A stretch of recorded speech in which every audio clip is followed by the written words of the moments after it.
Hi, everybody. Welcome back to another read aloud from our new book, Pax. Today we will be hearing chapter 5. If you remember, in chapter 4, we left Peter at the baseball field and he had promised himself he was only going to sleep for an hour. Some of you on Google Classroom said you thought he might end up sleeping for longer than that. Let's find out. Chapter 5. Here we go. This is my territory. Pax was so startled that he nearly toppled from the oak trunk he'd been drowsing on. All day he'd been keeping watch and seen nothing larger than a grasshopper. And now, here was a bright-furred vixen. He had never seen another fox before, but he knew. Younger and smaller, and a female, but fox. Instinct told him also that the way she held her ears and tail up meant she expected his submission. I hunt here. Pax felt an urge to run back to his crude nest and press himself into the remaining stalks as if retreating to his pen, but he resisted it. What if his boy came back and he wasn't here? He flattened his ears to show he meant no threat, but that he would not leave. The vixen paced over, and Pax drew in her scent, as familiar as his own, but also exotic. She sniffed and bristled in distrust at the human scent on him. Pax had been born with the same instinct as well, but distrust is no match for kindness administered consistently and unmeasured, especially in creatures new to the world. Pax had been only 16 days old when Peter had rescued him. A fatherless, motherless curl of a charcoal fur, his eyes barely opened, and it wasn't long before he'd come to trust the quiet, gangly boy who'd brought him home. The vixen poked her pointed snout in to sniff him more closely and bristled again.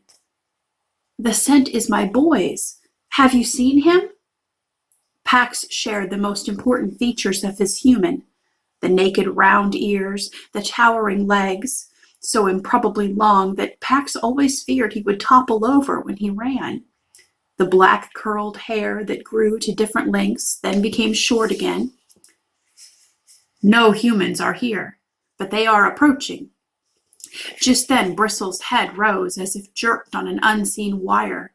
Her ears pricked, trained on a slight rustling in a nearby tuft of broom sedge. Her rear began to twitch, gathering energy. She sprang high and then, paws tight over her black nose, dived into the grass with a flash of white-tipped tail. Pax sat up, alert. In a second, Bristle's head reappeared, and in her jaws was a wood rat. She leapt clear of the grass, bit through the rat's neck, then dropped it to the ground. Orphaned before he'd been weaned, Pax had never eaten raw prey. His hunger rose at the blood scent, and so did his curiosity. He took a cautious step closer. Bristle growled, and Pax retreated to watch from a safe distance. He grew hungrier as she crunched bites. He thought of the brimming comfort of his kibble bowl, the pleasure of Peter's hand-fed treats, and the ultimate reward, peanut butter. He needed to find his boy. His boy would feed him.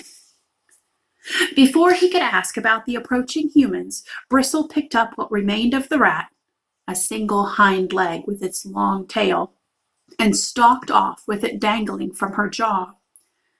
Pax watched as she wove her way between the grass tufts, becoming only flashes of flame and white, leaving.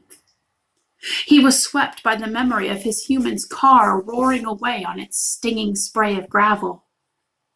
Just before she slipped into a fringe of ferns at the wood's edge, she paused to glance at him over her shoulder. At that moment, a sharp snap from the fallen oak startled her. It was followed by a red streak of fur that hurtled from the dried foliage, flew over the weeds, and landed on her back. Pax flattened himself. He could hear the vixen's yips as she scuffled with her attacker, but they sounded more irritated than afraid. He poked his head up. Bristle pounced on a ball of fur and bit it hard. To Pax's surprise, a smaller, skinnier version of herself unfurled at her paws. Pax was stunned. Never had he suspected that foxes might soar like birds, whose swooping arcs were not like any movement he himself could achieve. The little fox flipped to his back and gave his belly in submission. But this seemed only to make Bristle angrier, her chattering now punctuated by jabs and nips. Pax bounded over, overcome by curiosity. The skinny fox startled at the unfamiliar human scent and looked over Bristle's shoulder. His eyes widened when he spied Pax, and he scrambled to his paws. "Friendly," he announced to Pax. "Brother, but not littermate of the vixen. Play!" Bristle bared her teeth and snarled at her brother. "Dangerous! Stay away!" Pax ignored Bristle's warning posture and met the greeting. "Friendly? You flew! Bird?" The little fox bounded back to the fallen oak, then sprang onto its trunk. One fork of the dead tree angled up. The small fox walked lightly along its length. He looked down to make sure Pax was watching. Pax dropped and tucked his paws under his chest, but it was hard to keep from leaping onto the tree to try it himself. He had climbed the walls of his pen, of course, but he'd never been higher than 6 feet. His brush twitched. The vixen stalked a few steps away and then dropped to the ground. She rolled onto her side to gaze directly up at her brother, her love for him obvious now. "He was the runt. He's small, but he's tough. I don't want him with me when I hunt, but he follows me." She tossed her head and growled at Pax, as though blaming him for her brother's play. The runty little fox stepped out along the branch, tail poised for balance, then coiled himself and leaped out over the heads of the earthbound foxes. He landed in a clump of burdock beside the road, and then burst out covered in burrs. He tore around in mad circles, as if soaring had filled him with an excess of joy that had to be spent through his legs, and then flung himself onto the ground to roll out the rest. His sister pounced on him. Too close to the road. While she pulled the burrs from his coat, she scolded him for the recklessness of his flight. But Pax marveled at it. A good 5 full bounds he'd traveled without touching paws to ground.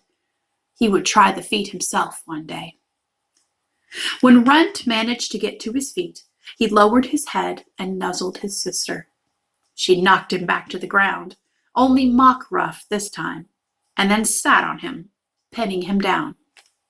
He struggled a little, but never really tried to upset her, and he protested only meekly when she began to groom him. Pax settled himself a respectful distance away. After a while, her brother now properly subdued and her irritation spent, Bristle retrieved the morsel of rat and dropped it in front of him. She lay down and began to lick her paws, then to clean her face with them. Pax edged closer, so low that his belly brushed the ground.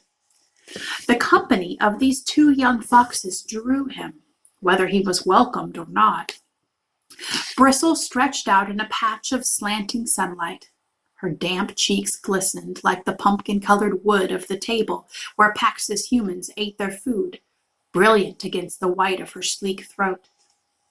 Pax looked over at Runt, who was sniffing the spot where Pax had slept.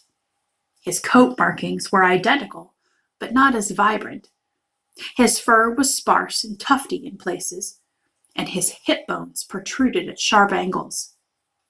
He reared back suddenly and pounced in mock attack.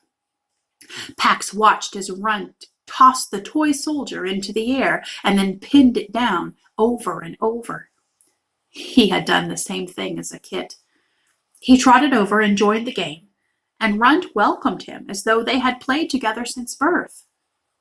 Bristle got to her feet. "Bring it here." Her brother ignored her for a moment, but then, as if he had been judging the limits of his sister's patience, he loped over and dropped the toy at her paws. Bristle issued a throaty rattle at the soldier. "Human, leave it.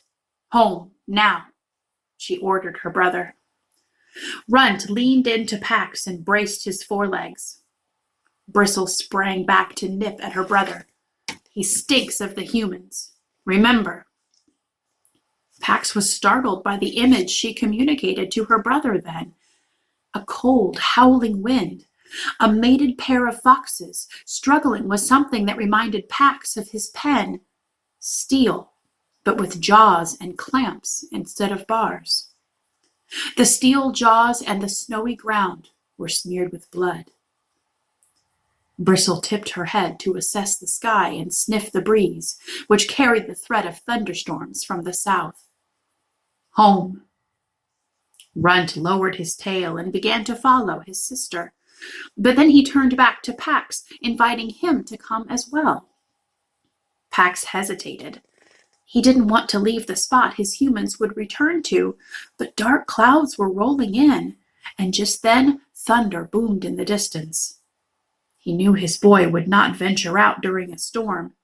He didn't want to think of getting drenched by the side of the road, alone. He tucked the toy soldier into his cheek and set out after the two foxes.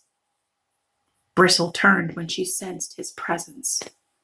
"One night only, human stinker." Pax agreed. He would follow his scent back to the road after the storm. His humans would come for him then, and once he found his boy, he would never leave his side. That's the end of chapter 5. So we still don't know about Peter yet, but we have learned some more about Pax. What do you think? Will he end up staying with Bristle and Runt, or will he go back to the spot and wait for Peter? You'll have to wait and see. And what do you think about the image that Bristle sent her brother Runt? What was that?